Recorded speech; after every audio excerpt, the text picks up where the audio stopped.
देखिएगा पहला प्रश्न आपके समक्ष क्या कहता है, राज्यों के पुनर्गठन आयोग के अध्यक्ष कौन थे। पढ़ाया गया है जी दोस्त, बहुत अच्छा प्रश्न है। राज्य पुनर्गठन आयोग और राज्य पुनर्गठन अधिनियम, दो टर्म्स मैंने आपको रटवा दिया है, अधिनियम के बारे में भी और राज्य पुनर्गठन आयोग के बारे में भी। राज्य पुनर्गठन आयोग की स्थापना कब हुई, तो 1953 ईस्वी में। अधिनियम कब पारित हुआ, तो 1956 ईस्वी में हुआ था ना। किस लिए, तो भाषा के आधार पर राज्यों का जो बंटवारा था उसके लिए हुआ था। भाषा के आधार पर राज्यों को बनाने को लेकर राज्य पुनर्गठन अधिनियम पारित हुआ था, राज्य पुनर्गठन आयोग को गठित किया गया था। तो अच्छा था प्रश्न। देखिएगा आंसर कीजिएगा आप लोग, क्या हो जाएगा, राज्य पुनर्गठन आयोग के अध्यक्ष कौन थे दोस्तों।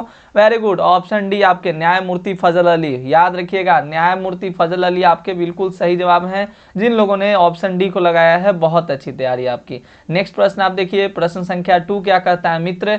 प्रश्न है आपका कि भारतीय राष्ट्रीय कांग्रेस की पहली महिला अध्यक्ष कौन थी। देखिएगा प्रश्न बड़ा अच्छा है, बहुत ही लाजवाब प्रश्न है जी। प्रश्न आपसे पूछ रहा है कि भारतीय राष्ट्रीय कांग्रेस की पहली महिला अध्यक्ष कौन थी। ऑप्शंस हैं एनी बेसेंट, इंदिरा गांधी, सोनिया गांधी, इनमें से कोई नहीं। बताइएगा सभी लोग। ऑप्शंस हैं आपके इंदिरा गांधी, एनी बेसेंट, सोनिया गांधी। चलिए very good, Khushi Sharma, Babli Sharma, student ओम्स, सौरभ कुमार, वेरी गुड सौरभ, बहुत अच्छी तैयारी, वेरी गुड। तो option A the right answer, Annie Besant वाले बिल्कुल सही है साथियों।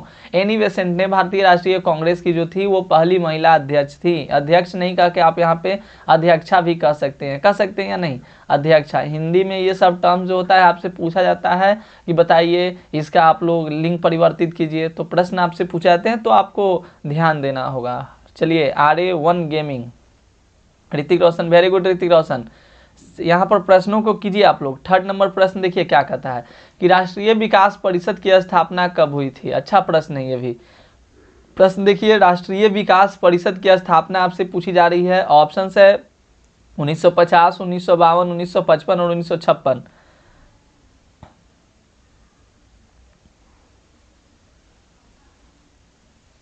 हाँ, सरोजिनी नायडू जो थी वो भारतीय राष्ट्रीय कांग्रेस की प्रथम भारतीय महिला थी। बिल्कुल, बहुत अच्छा आपने बात लिखा। तो प्रथम भारतीय महिला अध्यक्ष के बारे में पूछे कांग्रेस का तो आपका सरोजिनी नायडू हो जाएगा बिल्कुल। तो राष्ट्रीय विकास परिषद की स्थापना कब हुई थी, तो ऑप्शन बी 1952 वाले सही हो, 1952 वाले सही हैं। ऑप्शन बी आपका सही जवाब हो जाएगा। राष्ट्रीय विकास परिषद की जो स्थापना हुई थी दोस्तों वो 1952 में हुई थी। क्लियर। अगला प्रश्न आप देखिएगा 4 नंबर, MS स्वामीनाथन का संबंध किससे था। देखिएगा MS स्वामीनाथन का जो संबंध था वो किससे था, श्वेत क्रांति, नीली क्रांति, ऑपरेशन फ्लड या हरित क्रांति से। MS स्वामीनाथन का संबंध जो था वो किससे था। ऑप्शंस को देखिए, आंसर कीजिएगा। MS स्वामीनाथन का संबंध किससे था। परमानंद पांडे, चलिए ओके परमानंद पांडे, आंसर करने का प्रयास कीजिए आप लोग। वेरी गुड वेरी गुड, बहुत अच्छा। हरित क्रांति से। दोस्तों हरित क्रांति क्यों, मतलब हरित क्रांति की शुरुआत क्यों करा गया था, क्योंकि हमारे यहाँ आपको पता है ऐसी स्थिति आ गई थी कि हमारे यहाँ आपातकाल भी लागू हुआ था। क्यों, क्योंकि हमारे यहाँ भोजन का जो था वो बहुत ज़्यादा कमी हो गया था। इसको देखते हुए, मद्देनजर देखते हुए हरित क्रांति शुरुआत किया गया था। और हरित क्रांति का मुख्य उद्देश्य था कि जितना हो सके खाद्यान्न को, जो खाने वाले पदार्थ होते हैं उनकी मतलब जो उपजता है उसमें वृद्धि किया जाए। क्लियर।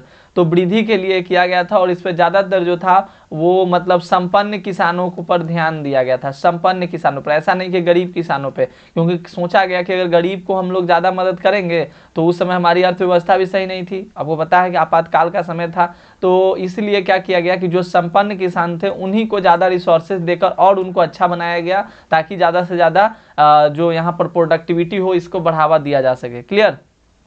हाँ, तो यहाँ पर अगला देखिएगा प्रश्न 5वां नंबर, भारत ने पहला सफल परमाणु परीक्षण कब किया था। तो भारत ने पहला जो अपना सफल परमाणु परीक्षण दोस्तों वो कब किया था। 5 का आंसर आप लोग करने का प्रयास करोगे। वेरी गुड, हाँ बहुत अच्छा।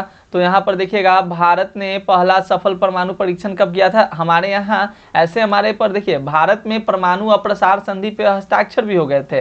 तो लेकिन अब्दुल कलाम आज़ाद का आप लोगों ने नाम सुना होगा। तो अब्दुल कलाम इतने ज़्यादा दिमागी आदमी थे कि उन्होंने मतलब ये सहमति पत्र पे हस्ताक्षर था कि न तो हम जमीन में नहीं, मतलब न तो हम जमीन पर ना ही आसमान में परमाणु का परीक्षण करेंगे, उस पर यही था सहमति पत्र में। लेकिन अब्दुल कलाम आज़ाद ने एक ऐसा मतलब दिमाग लगाया कि मतलब वो धरती के अंदर ही क्या कर दिए, परीक्षण कर दिए, धरती के अंदर ही परीक्षण कर दिए। तो ये बात आती है। अगर अपना देश में अगर परमाणु नहीं रहता तो समझ लीजिए कि जिस देश में परमाणु नहीं है उसकी क्या हालत हो चुकी है। मतलब कोई भी देश उससे डरता उड़ता नहीं है। और ऐसे आप कितना भी कमजोर रहिए, मान लीजिए आपके घर में कितना भी कमजोर है, एक बम रखे रहिए ना, अगल बगल वाला को पता रहेगा कि अरे उस सन की है, उसके यहाँ बम है, तो आपसे लड़ना भी नहीं चाहेगा कि क्या पता कब छोड़ दे, है ना। तो उसी तरह से भारत में परमाणु परीक्षण जो था, ये प्रश्न आपसे पूछा जा रहा है कि कब किया गया था पहला परमाणु परीक्षण। वेरी गुड मित्रों, बहुत अच्छा। 5 का आपका ऑप्शन बी 1974 में आपके परमाणु परीक्षण किए गए थे। क्लियर।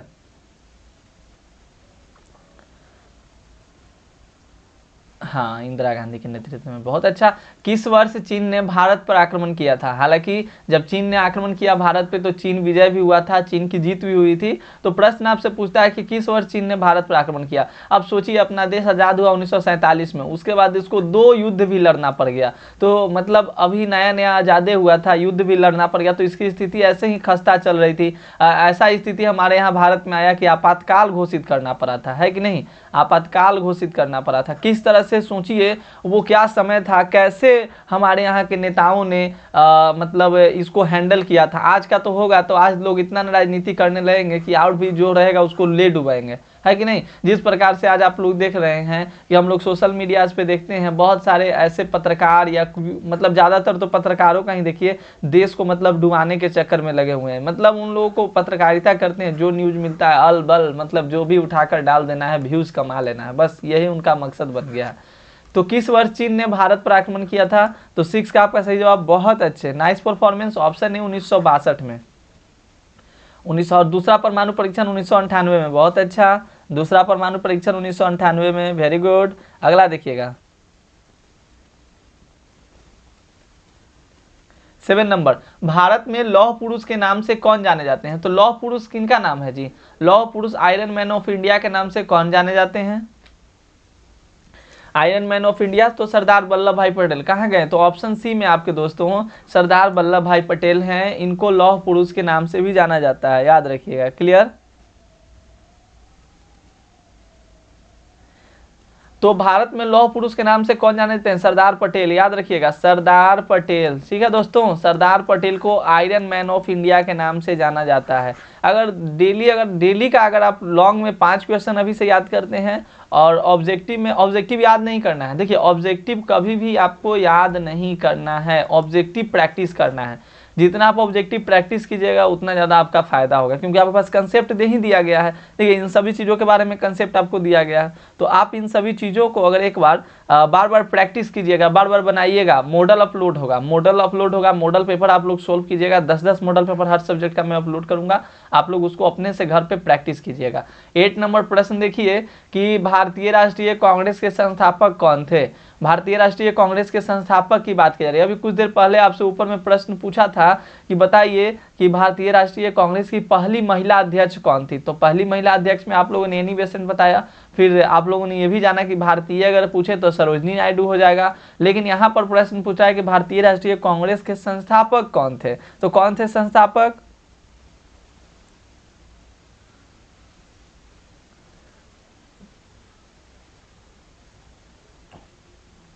हाँ, तो बहुत अच्छा। 8 का सही आंसर आपका ऑप्शन भी ए ह्यूम। वेरी गुड दोस्तों, बहुत अच्छी तैयारी। इसी तरह से आंसर कीजिएगा तो बहुत अच्छी तैयारी हो जाएगी आपकी। 9 नंबर आप प्रश्न को देखोगे, भारतीय संविधान के किस अनुच्छेद के अंतर्गत राष्ट्रीय आपातकाल लगाया जा सकता है? प्रश्न क्या है आपका कि भारतीय संविधान के किस अनुच्छेद के अंतर्गत राष्ट्रीय आपातकाल लगाया जा सकता है? और हमारे यहाँ राष्ट्रीय आपातकाल लगा भी, तो आपको ये जवाब देना होगा कि किस अनुच्छेद के तहत ये बात उसमें रखी गई है, किस अनुच्छेद में ये बात करी गई है, करा गया है कि आप हमारे देश में जो होता है राष्ट्रीय आपातकाल को भी घोषित किया जा सकता है। तो 9 का हाँ बिल्कुल ऑप्शन है आपके अनुच्छेद 352 के अंतर्गत। तो अनुच्छेद 352 आप लोग याद रखिएगा, ये बहुत अच्छा प्रश्न है। क्लियर, वाह वेरी गुड वेरी गुड। अगला देखिएगा, शिवानी झा बहुत बहुत स्वागत है आपका, पढ़ते रहिए, कोई दिक्कत होगा बताइएगा। जो लोग मेहनत करते हैं उनको अगर कहीं पे कोई दिक्कत हो आप हमें फटाक से बोलिए, मैं जरूर आपका हेल्प करूंगा। विश्व में शांति बनाए रखने का दायित्व किस पर है? देखिए पूरे वर्ल्ड की बात करूं तो पूरे वर्ल्ड में अगर शांति बनाने की बात, उसके लिए भी एक संगठन बनाया गया है, संस्था है, तो उस संस्था का नाम बताना है आपको, संस्था का नाम बताना है। सर आप व्हाट्सएप पे मैसेज नहीं देखिए व्हाट्सएप का क्या है कि क्राइटेरिया, अगर मैं व्हाट्सएप पे मैसेज देखते रहूं अगर आप लोगों का ज़्यादातर, तो मैसेजेस देखने में ही समय बीत जाएगा, क्योंकि इतना ज़्यादा आप लोगों का मैसेज आता है व्हाट्सएप पे, भरा पड़ा रहता है व्हाट्सएप पे मैसेज, तो मतलब जितना मुझसे बन पाता है उतना मैं देख ही लेता हूँ, ऐसा नहीं है। आप लोग के मेन है कि कमेंट सेक्शन, आप कमेंट कीजिए, कोई भी प्रॉब्लम हो ना तो आप कमेंट कीजिए वीडियो के कमेंट में, कमेंट को मैं देखता हूं क्योंकि मैं पढ़ा रहा हूं, तो यहां पर आप लोगों को कोई भी कमी होता है तो उस कमी को पूरा करने के लिए आप कमेंट सेक्शन में अपना कमेंट रिव्यू लिखिए, तब जाकर उसका पर जल्दी ही अमल कर लूंगा। क्लियर? तो इसका सही आंसर ऑप्शन भी सुरक्षा परिषद आप लोगों ने लगाया। तो आपसे कोई प्रॉब्लम हो तो ज़्यादातर कमेंट सेक्शन में कमेंट कीजिएगा। हाँ, कोई स्टडी मटेरियल या कोई पर्सनल प्रॉब्लम हो तब जाकर आप हमें व्हाट्सएप पे पूछ सकते हैं। 11 नंबर प्रश्न है आपका, डीएमके किस राज्य की क्षेत्रीय पार्टी है? डीएमके का फुल फॉर्म,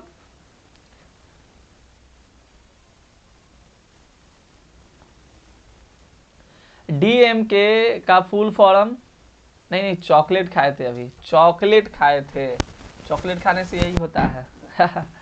डीएमके किस राज्य की क्षेत्रीय पार्टी है? 11 नंबर प्रश्न देखिएगा।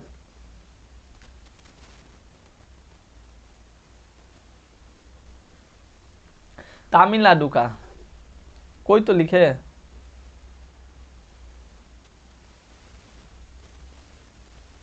डीएमके का फुल फॉर्म किसी को नहीं पता है जी? डीएमके का फुल फॉर्म जल्दी से लिखिए चैट सेक्शन में, बार बार मैं ही बताते रहता हूं आप लोगों को। देखिए पता नहीं है सर जी। नहीं पता है आपको? डिस्ट्रिक्ट मजिस्ट्रेट एक बच्चा लिख रहा है, डीएमके पार्टी डिस्ट्रिक्ट मजिस्ट्रेट नहीं होगा बालक, मैंने बहुत ज़्यादा वीडियोज में आपको बताया है। तो हे बालक और बालिके, आप लोग ऐसी गलतियां क्यों करते हैं? डीएमके पार्टी का फुल फॉर्म आप लोग द्रविड़ मुन्नेर कज़गम ऐसे करके होता है, ठीक है? तो उसको आप लोग देख लीजिएगा, याद रखिएगा। तो बालिके आप लोग याद रखा कीजिए, भूल जाते हैं। विश्व महिला दिवस 8 मार्च को मनाया जाता है, अच्छा प्रश्न है जी। विश्व मानवाधिकार दिवस 10 दिसंबर को मनाया जाता है जी, तो ये भी याद रखिएगा जी, क्योंकि पॉलिटिकल साइंस का ये फेमस प्रश्न है जी। क्लियर है जी? आगे बढ़ते हैं जी। 13 नंबर देखिएगा, मंडल कमीशन, देखिएगा मंडल कमीशन रिपोर्ट की सिफारिश को किस प्रधानमंत्री ने लागू किया? मंडल कमीशन रिपोर्ट की सिफारिश को किस प्रधानमंत्री ने लागू किया था? चंद्रशेखर, मोरारजी देसाई, चरण सिंह या बीपी सिंह? कौन? हाँ बिल्कुल बीपी सिंह आपका हो जाएगा, बहुत अच्छे। तो इस तरह से अगर याद कीजिएगा तो बहुत अच्छा है, ऑप्शन डी बीपी सिंह हो जाएगा। वेरी गुड दोस्तों। अगला देखिएगा 14, किसे नए सामाजिक आंदोलन की श्रेणी में नहीं रखा जा सकता है? नए सामाजिक आंदोलन की श्रेणी में आप निम्नलिखित में से किसको नहीं रख सकते हैं? चिपको आंदोलन को, नर्मदा बचाओ आंदोलन, टिहरी बांध आंदोलन या गृह स्वराज्य आंदोलन? किसको नहीं रख सकते हैं दिव्यांशु, बताइए। दिव्यांशु, ऋतिक मिश्रा, आप मेहनत करने की आपको ज़रूरत है, आप बहुत ज़्यादा मेहनत कीजिए, क्योंकि ऐसे नहीं होगा जिस तरह से आप पढ़ रहे हैं। परमानंद पांडे, पार्वती। यहाँ पढ़ने से ज़्यादा लड़कियों को ही हाय हेलो किया जा रहा है, कोई बात नहीं है। अरे दूर है तो इतना भी बेचारा को छूट देना चाहिए लोगों को, अब इतना भी तो छूट, थोड़ा सा तो छूट रहना चाहिए ना, उतना दूर है तो बोलने दीजिए, क्या हुआ, बेचारा हाय हेलो कर रहा है। अच्छा तो शिष्टाचार यही ना सिखलाता है कि जहाँ पे आपको कोई दिखे तो आप उनको थोड़ा हाय हेलो कर लीजिए। हाँ लेकिन एक बात याद रखिएगा, आप किसी के लिए इतना भी अवेलेबल मत हो जाइएगा, आप किसी के लिए अगर ज़्यादा अवेलेबल हो जाएंगे तो आपको अच्छा नहीं दोस्तों, बल्कि वो आपको फालतू समझने लगता है, ये बात ध्यान रखिएगा। अच्छा नहीं, आपको फालतू समझने लगेगा। ये मैं क्यों बतला रहा हूँ आपको लग रहा हो कि सर एक्सपीरियंस किए हुए, अरे नहीं तो हाँ थोड़ा सा एक्सपीरियंस होगा ही होगा, बिल्कुल। तो समझ लीजिए किसी के लिए ज़्यादा अवेलेबल होना भी सही नहीं है, हाय हेलो कीजिए बस उतना सही है। तो किसे नए सामाजिक आंदोलन की श्रेणी में नहीं रखा जा सकता है? सही आंसर आपका ऑप्शन सी हो जाएगा, नहीं ऑप्शन डी हो जाएगा, गृह स्वराज्य आंदोलन, याद रखिएगा। अगला देखिएगा 15 नंबर, भारतीय जनता पार्टी किस पार्टी का नया नाम है? लिखिएगा तो 15 नंबर प्रश्न को कीजिए सारे बच्चे। भारतीय जनता पार्टी किस पार्टी का नया नाम है जी?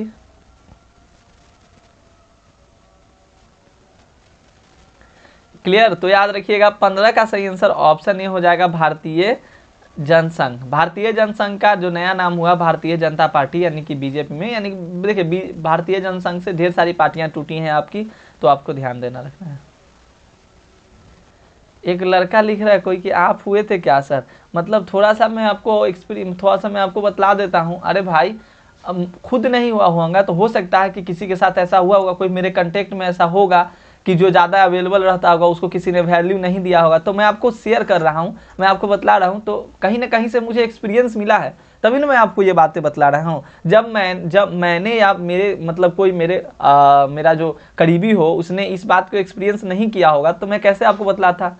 तो अब आप ये बेकार ना हमसे पूछ रहे हैं, है कि नहीं? कोई जरूरी नहीं कि आप मेरे ऊपर ले लीजिए। कोई जैसा नहीं बतलाता है, आप लोग का दोस्त होगा तो बतलाता हो कि अरे यार ऐसे हुआ मेरे साथ, ये हुआ, तो वैसी घटनाएं होती है, उसी को मैं आपके समक्ष शेयर कर देता हूँ। 16 नंबर प्रश्न आप देखिए, पहले प्रश्नों को भी करते जाइए, साथ साथ कुछ आपके जो डाउट्स होंगे उसको भी क्लियर करते जाएंगे। भारत में गठबंधन की सरकार के पहले प्रधानमंत्री कौन थे? गठबंधन की सरकार किसे कहते हैं? प्रश्न आपसे पूछा गया, आपके एग्जामिनेशन में इस प्रश्न को पूछा गया। ये बताइए गठबंधन की सरकार से क्या आशय है कि नहीं?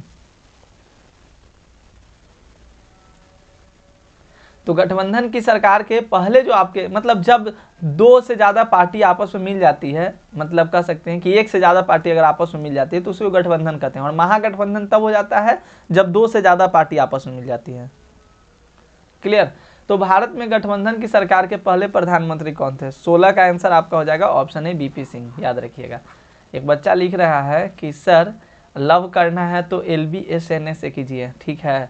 आहा, वो मतलब कितना दिन चलता है आपको पता नहीं है। मोटिवेशन वाले वीडियोज आपने बहुत देखे होंगे, लेकिन कब तक रहता है? मुश्किल से मुश्किल 2 दिन। रूटीन बनाए कि आज से ऐसे पढ़ूंगा, ये करूंगा, वो करूंगा, और फॉलो तो होता है नहीं। ये मेरा नहीं, आप लोगों का मतलब मेरा भी है, आप लोगों का भी है, तो सबके साथ ही एक्सपीरियंस होता है। जब मम्मी डांटेगी तो चल भाई आज तो रूटीन बन जाएगा, सुबह में उठना है, सुबह में 7 बजे उठ जाना है, नाश्ता कर लेना है, हो जाना है, एकदम 6 से लेकर 10 बजे पढ़ाई करना है, 4 घंटा मन लगा के, 2 घंटा सो जाना है, फिर उसके बाद शाम में पढ़ना है। लेकिन 2 दिन फॉलो होगा और फिर उसके बाद कहाँ गया रूटीन से कोई पता नहीं है कि नहीं? इसलिए जब टाइम मिले तब पढ़ते जाइए, रूटीन के चक्कर में ना रहिए। पूरब बनाम पश्चिम पदबंध का आशय किससे है? तो बताइएगा शीत युद्ध से है ना, पूरब बनाम पश्चिम, तो याद रखिएगा ऑप्शन बी आपके सही जवाब हो जाएंगे, शीत युद्ध से। अगला देखिए 18 नंबर, सोवियत संघ ने कौन सा सैनिक गुट बनाया था? सोवियत संघ ने कौन सा सैनिक गुट बनाया था? तो मैं आपकी बात नहीं कर रहा हूँ, ये मेरे साथ भी होता है। मैंने भी बहुत बार ऐसे मतलब रियल बात बतला रहा हूँ, मैंने बहुत बार शेड्यूल बनाया है कि अब मैं इस टाइम से पढ़ूंगा, ऐसे करूंगा, ये करूंगा, 3 घंटा पढ़ूंगा, 4 घंटा पढ़ूंगा। मुश्किल से मुश्किल 2 से 3 दिन जाता है और 2 से 3 दिन बाद पता चलता है कि कहीं कुछ काम आ गया या कुछ हो गया, तो मतलब फिर रूटीन कहाँ चला गया से कोई पता नहीं। फिर जब मूड कभी होगा, जब डिमोटिवेट फील करेंगे तो फिर कहेंगे कि नहीं नहीं ऐसे जीवन नहीं चलेगा भाई, ये हम जीवन में क्या करें। फिर से रूटीन बनेगा, फिर से शेड्यूल बनेगा, लेकिन फिर से वही बात। इसलिए अपने जीवन का एक रूल यही बनाइए कि जब हमें समय मिले तब पढ़ने लगना है, जब हमें समय मिले तब पढ़ने लगना है। और कुछ फालतू के ऐप होते हैं जैसे कि इंस्टाग्राम होता है, आपका फेसबुक होता है, इन सभी ऐप को आप अभी के टाइम में तो बिल्कुल डिलीट करके रखिए, अनइंस्टॉल करके रखिए, इसको रखना ही नहीं है, फोन में रखिएगा। ये आपका अगर 5 मिनट भी समय लेता है तो बहुत ज़्यादा आपके लिए दिक्कत है दोस्तों। क्लियर? और मैं खुद कहता हूं कि आप लोग ज़्यादा सेल्फ स्टडी पे ध्यान दीजिए, बहुत अच्छा हो जाएगा आप लोगों का। सोवियत संघ ने कौन सा सैनिक गुट बनाया था? वर्सा संधि। और ये नाटो सीटो सेंटो किसका था? तो अमेरिका का था। नाटो सीटो सेंटो अमेरिका का था, सोवियत संघ का वर्सा संधि। 1955 के वर्सा संधि में कौन सा सदस्य नहीं था? तो देखिए ये सोवियत संघ, पोलैंड, पश्चिमी जर्मनी और पूर्वी जर्मनी। तो सोवियत संघ भी था, पोलैंड भी था, पूर्वी जर्मनी भी था, लेकिन पश्चिमी जर्मनी आपका नहीं था। इसलिए ऑप्शन सी आपके जो हो जाएंगे करेक्ट जवाब हो जाएंगे। क्लियर?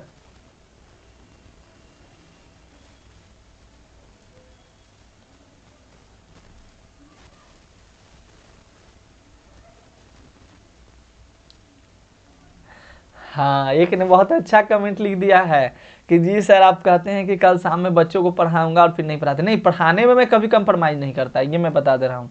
क्या होता है, अकेले ना बहुत ज़्यादा पीडीएफ वगैरह ये सब एडिट करना होता है, बनाना होता है, तो कभी कभी हो जाता है। लेकिन अभी मैंने पीडीएफ एक्स्ट्रा बना कर रख लिए हैं। अब क्लासेस तो मैं एकदम कोशिश कर ही रहा हूँ कि अब ज़्यादा से ज़्यादा क्लासेस मैं प्रोवाइड कराऊँ आप लोगों को।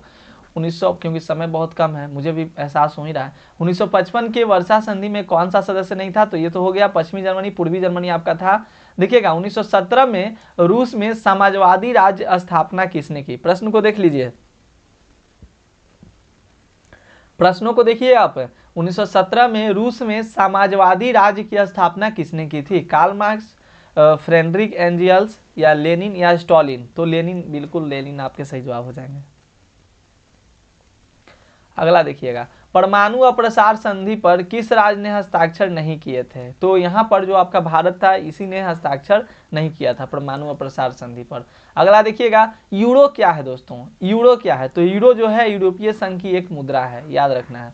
तो यूरो जो है यूरोपीय संघ की मुद्रा है। जिस तरह से भारत की मुद्रा क्या है, रूपी है, रुपीज है ना, रुपीज है हमारे यहाँ की मुद्रा, उसी तरह से बांग्लादेश का टाका है। तो इसी तरह से आपको याद रखना है, यूरोपीय संघ की मुद्रा को हम लोग यूरो के नाम से जानते हैं। अगला देखिएगा, इंग्लैंड के वर्तमान प्रधानमंत्री कौन है, इसको आप लोग आंसर खुद कीजिए, गूगल पे जाइए सर्च कर लीजिए, पता चल जाएगा इंग्लैंड के अभी एट प्रेजेंट टाइम कौन प्रधानमंत्री। हो सकता है कि ऑप्शंस में नहीं मिले, क्योंकि आपको पता है अभी इंग्लैंड के प्रधानमंत्री बदलने वाले हैं। इंग्लैंड के प्रधानमंत्री आपके कौन होने वाले हैं, तो ऋषि सुनक जी होने वाले हैं। तो हो सकता है आपके एग्जामिनेशन के टाइम तक ऋषि सुनक जी हो जाए, तो आपको ध्यान देना होगा इस बात को। क्लियर। चलिए अगला देखिए, दक्षेस का पहला सम्मेलन किस देश में हुआ था, दक्षेस का पहला शिखर सम्मेलन जो हुआ था वो किस देश में हुआ था, 24 का आंसर कीजिए। दक्षेस का पहला शिखर सम्मेलन किस देश में हुआ था,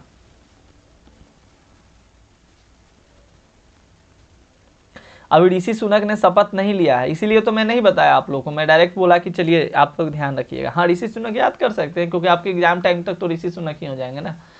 दक्षेस का पहला सम्मेलन किस देश में हुआ था, तो 24 का आपका सही आंसर हो जाएगा, ऑप्शन बी, याद रखिए बांग्लादेश आपके सही जवाब हो जाएंगे।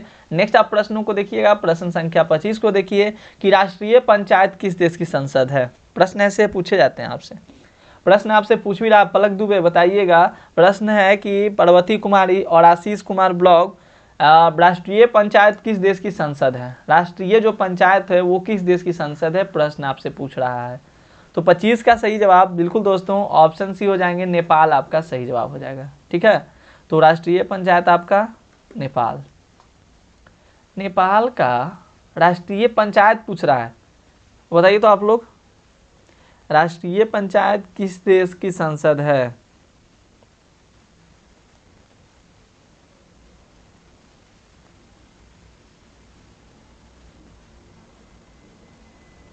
बताइए सभी लोग, आपके कमेंट पे मेरा ध्यान है।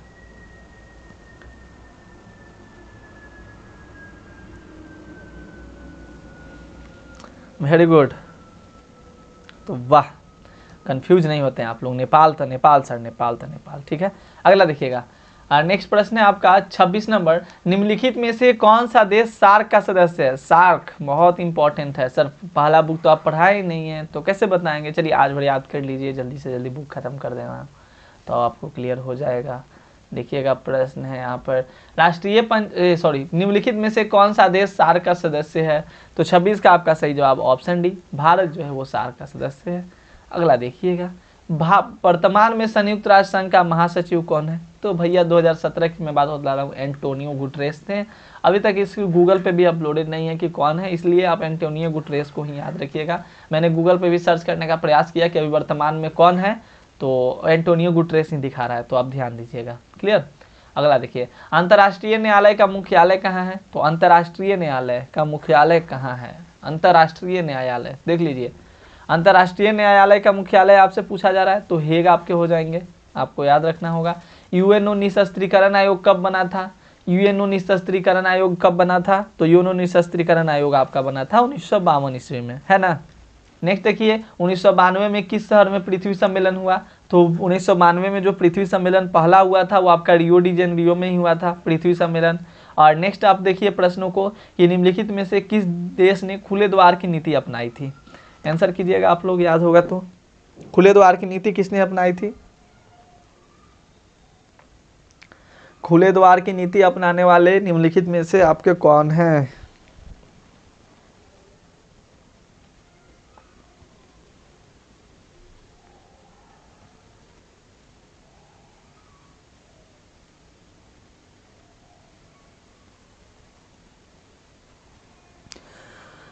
तो बहुत अच्छे मित्र, बहुत अच्छा जवाब आप लोग का रहा। चीन आपका सही जवाब हो जाएगा, वेरी गुड। अगला देखिएगा 33। 1972 में भारत पाक के बीच हुए समझौते को क्या कहते हैं? तो भारत और पाकिस्तान के बीच हुए समझौते को क्या कहते हैं? तो 33 का आपका ऑप्शन ए हो जाएगा शिमला समझौता। आज मैच कौन जीता जी?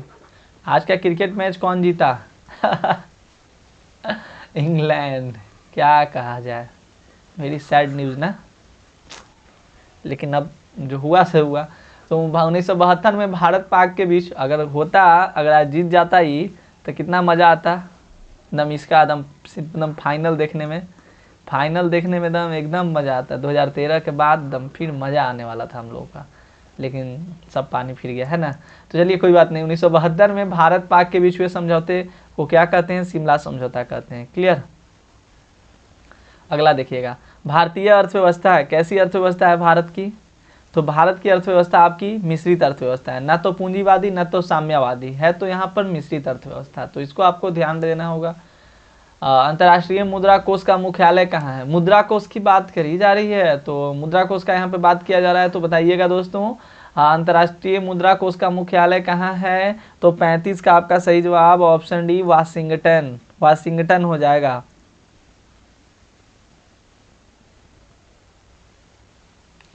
अगला देखिए 36। बांग्लादेश कब अस्तित्व में आया? मतलब अस्तित्व में आया, बांग्लादेश कब अस्तित्व में आया था? सबसे ज़्यादा शरणार्थी यहीं से आए थे हमारे यहाँ, बांग्लादेश से, उसी टाइम। तो भारत ने ही इसको अलग किया था पाकिस्तान से। पाकिस्तान इस पर पूरा हक, मतलब इन लोगों को पूरा प्रताड़ित करता था, इसीलिए फिर बांग्लादेश का नया देश बना बांग्लादेश। तो कब बना था? कब बना था? हाँ वेरी गुड, तो 1971 में बना था, याद है आप लोगों को, बहुत अच्छे, गुड गुड गुड। 37 नंबर देखिएगा, निम्न में से कौन सा देश आसियान का सदस्य नहीं है? आसियान का सदस्य नहीं है, कौन देश? निम्नलिखित में से कौन जो देश है वो आसियान का सदस्य नहीं है दोस्तों? हाँ बहुत अच्छा, ऑप्शन डी श्रीलंका आसियान का सदस्य नहीं है। कौन भारतीय व्यक्ति भारत का प्रथम गवर्नर जनरल था? आ गया ना अच्छा सा प्रश्न। अब इसका आंसर आप लोग बताइए तो जरा। ऑप्शन में वो बोला है, ये नहीं है। लॉर्ड माउंटबेटन रहते तब ना आप लोग गड़बड़ाते, लेकिन लॉर्ड माउंटबेटन तो है ही नहीं ऑप्शन में, तब तो आप लोग ऐसे ही जवाब दे दीजिएगा, है कि नहीं? अगर लॉर्ड माउंटबेटन रहता, देखिए दो नाम मैंने देखा है कॉमन किया है, बहुत ज़्यादा इस नाम के स्टूडेंट होते हैं शायद।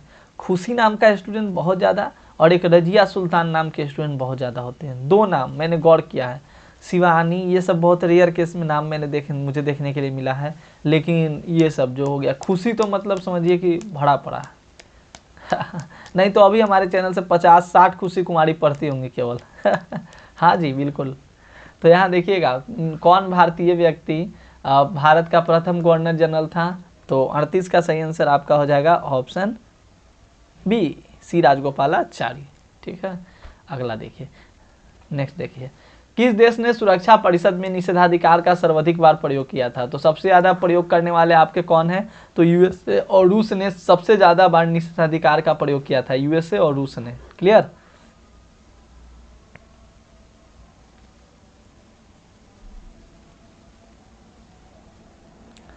तो पलक, ये सब नाम तो बहुत कम रहता है। पलक हो गया, आपके कॉमन नाम, मेरा भी नाम इस तरह का है कि मतलब सबका होता है कि नहीं?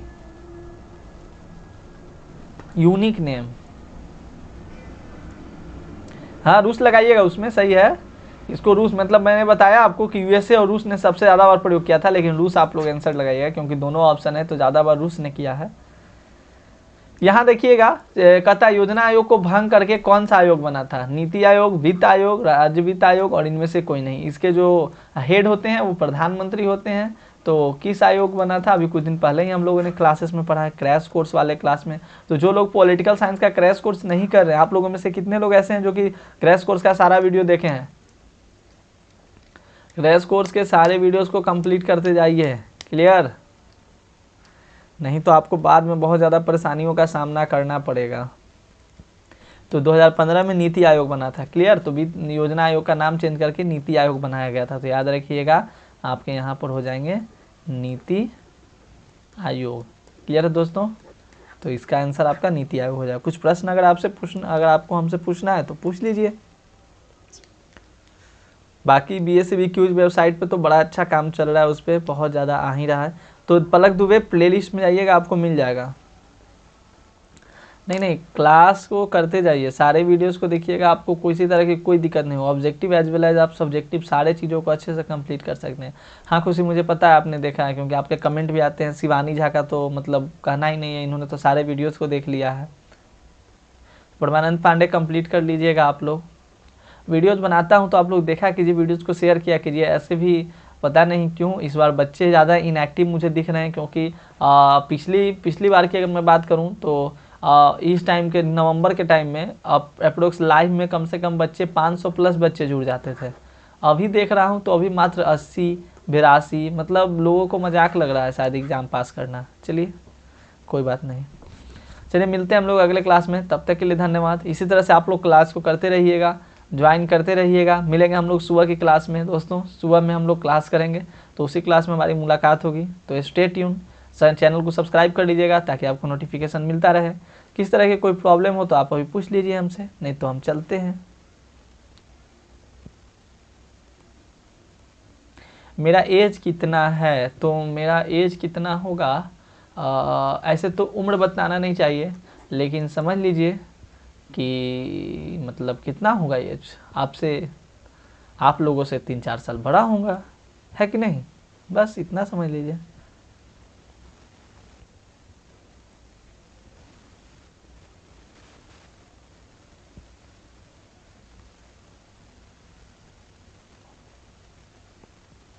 ठीक है,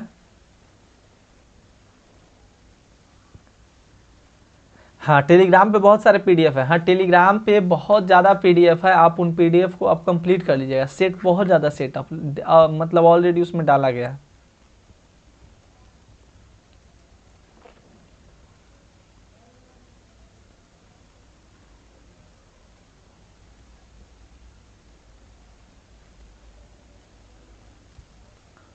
चलिए ठीक है दोस्तों, मिलते हैं। हाँ 22, हाँ ठीक है 22 सही है, 22 सही है, हाँ 22 सही है।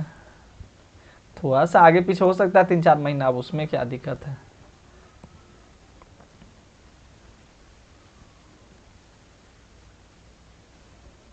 चलिए ठीक है, मिलते हैं अगले क्लास में। और BSc क्यूज वेबसाइट पर जाके एक बार टेस्ट लगा दीजिएगा। मैंने वहाँ पे, हाँ एक बात मैंने बताना आपको भूल गया था, देखिए रुक जाइए 1 मिनट में आपको बतला ही देता हूँ, जस्ट वेट 1 मिनट, रुकिए रुकिए बतला देता हूँ आप लोगों को।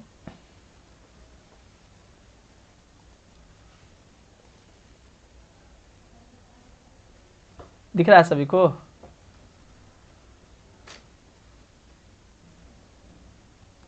देखिए यहाँ पे BScVQs.com वेबसाइट है, इस पर क्लिक कर लीजिएगा आप लोग। क्लिक करने के बाद जाइएगा तो देखिए यहाँ पर ऊपर अब आपका कुछ इस तरह का इंटरफेस अब देखने के लिए मिलेगा, जैसे कि Bihar post matric scholarship apply के लिए, class 10th and 12th dummy admit card download के लिए, आपका Bihar board daily test series है, आपका class 12th art test series है, देखिए यहाँ पे दिखाई दे रहा होगा आपको, और क्लास 12 डेली ऑनलाइन टेस्ट। तो आपको इस वाले ऑप्शन को भी अब क्लिक करके देखना होगा, क्योंकि अब आपके लिए कुछ मॉडिफिकेशन किया गया है, ताकि आपको यहाँ से बहुत मतलब चीज़ों को मिलते रहे। इसीलिए मैंने इसको किया है, क्योंकि बहुत लोगों को ये डेली ऑनलाइन टेस्ट नहीं मिल पाता था, इसका कोई कॉलम ही नहीं था। तो इसलिए आप लोग इसको जाकर देखते रहिएगा, बना लीजिएगा, और ये सभी टेस्ट आप लोग अप्लाई करते रहिएगा। क्लियर है? तो आप लोग जाकर, आज ही मैंने इसको क्रिएट किया है, ये जो चलने वाला है इधर उधर जो चल रहा है, इसको मैंने आज ही बनाया है। आप लोग इस पर देखते जाइएगा। क्लियर? मिलते हैं हम लोग अगले क्लास में। सर्च कर लीजिएगा BScVQs.com, आपको सारी चीज़ें यहाँ पे मिल जाएगा। मॉडल पेपर भी यहीं पे अपलोड होगा, क्वेश्चन बैंक भी, गेस क्वेश्चन भी, सब आपको मिल जाएंगे। और बहुत सारे यहाँ पे आपके ऑनलाइन टेस्ट भी हैं, तो आप इन सभी को लगा सकते हैं। जैसे चलिए कुछ मैं आपको दिखाता हूँ, जैसे संज्ञा का अगर आपको टेस्ट लेना है तो आप इसे ऐसे करेंगे, ये आएगा तो इसको खोल लेंगे एक बार, और यहाँ पर संज्ञा है तो आप क्यूज ऐसे लगा लीजिए, क्यूज 1 पे ऐसे क्लिक कीजिएगा, तो इस तरह से आपका संज्ञा का क्यूज खुलेगा। ऐसे स्टार्ट कीजिएगा, इनमें से भाववाचक संज्ञा कौन है, ऐसे आपसे प्रश्न पूछ रहा है। तो रुक जाइए, पहले मैं इसको एक बार साउंड को कम कर लूँ। प्रश्न आपसे पूछ रहा है कि इनमें से भाववाचक संज्ञा कौन है, तो भाववाचक कौन हो जाएगा जी? मैत्री, कुशलता, चतुराई, ये 3 होते हैं, ये तीनों आपके सही जवाब हो जाएंगे। इनमें जातिवाचक संज्ञा कौन है, तो जातिवाचक संज्ञा पूरे जाति का बोध कराता है। सेना हो गया, लड़का हो गया, श्याम हो गया, दुख हो गया, तो क्या हो जाएगा बताइए? सेना आपका क्या हो गया? सेना आपका समूहवाचक। लड़का आपका, अगर लड़का बोल देते हैं तो पूरे जाति का बोध हो जाता है कि नहीं? नेक्स्ट आप लोग देखिए, विभीषणों से सदा होशियार रहना चाहिए। रेखांकित सब संज्ञा है तो विभीषणों, तो आपका एक तरह से क्या कहा गया, भाव को देखिए जातिवाचक हो गया। तो इस तरह से आपको देखना होगा, गलत का गलत भी बताता है, सही का सही भी बताता है यहाँ पे। तो आप इस तरह से आप टेस्ट को ज्वाइन कर सकते हैं, क्लासेस कर सकते हैं, टेस्ट लगा सकते हैं। तो लगाते जाइएगा, मिलते हैं अगले क्लास में।